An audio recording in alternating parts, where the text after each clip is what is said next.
Au-delà des nuages, des vents qui grondent, sur terre, dans le ciel, le bout du monde, info qui tourne et qui résonne. Le Doc News capte chaque onde.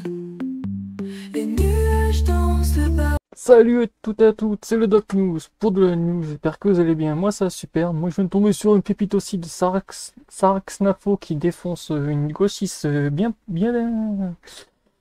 Aïe, qui encore en prend un bon coup dans son ego, donc autant vous dire, je vous laisse avec les vidéos, ça en dit gros. Ça dit en gros aussi pourquoi que les Français ne regardent plus trop la télé aussi, pour vous dire aussi, voilà quoi. N'hésite pas à liker, commenter et n'hésite pas à donner vos avis dans les commentaires, c'est de soutenir la chaîne et l'algorithme de la chaîne aussi au passage, tous. Et je vais même aller plus loin. Est-ce qu'il est raciste, en fait, dans la mesure... Non, mais on va pas s'affoler. On va dire les mots. Le mot racisme est un mot qui existe dans la langue française, je crois.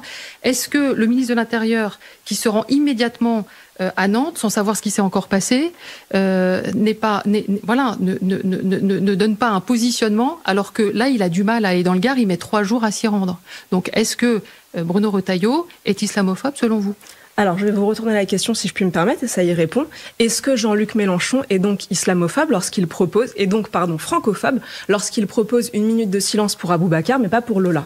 Si pour vous, sélectionner les morts selon leur origine, c'est donc être raciste, alors je vous rappelle que nous avons sur notre sol un parti, la France Insoumise, qui propose d'honorer les mémoires quand il s'agit de personnes qui sont nées à l'étranger et qui sont de confession musulmane, mais qui accusent tous les autres de tous les maux et de récupération, ce fameux mot qu'on a beaucoup entendu chez vous, mais étonnamment pas cette semaine, de récupération quand il s'agit d'enfants français morts sous les coups de gens qui n'auraient rien à faire chez nous. Et madame, c'est bel et bien une réponse. Alors, je l'entends, on va avancer. Je précise juste quand même sur Lola qu'il faut se souvenir précisément de ce qui s'est passé. La famille de Lola, si vous vous en souvenez bien, ne souhaitait pas que ça soit politisé et ne souhaitait pas, notamment, elle s'était directement adressée à votre parti Reconquête en disant effectivement que...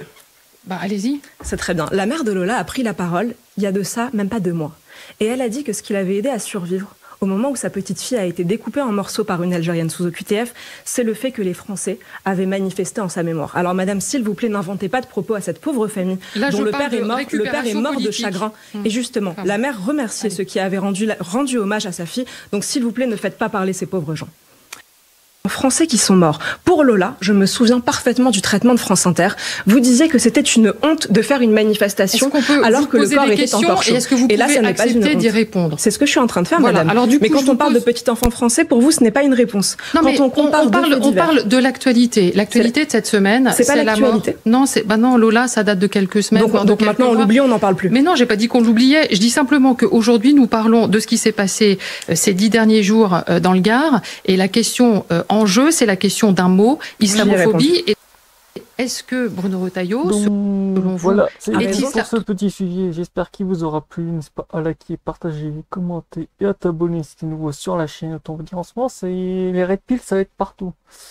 Et certains, ils doivent en prendre un peu partout. Mais bon, c'est que le commencement, vous inquiétez pas. On est bientôt... Ah ouais, on est bientôt à la moitié de l'année aussi. Ah ouais, ça approche, on est déjà le 4 mai. Ah ouais, quand même. Ah oui, quand même. Attendez, la fin d'année n'est pas finie, le show non plus. Donc voilà. On se retrouve pour de prochaines news. Portez-vous bien. Tchuss.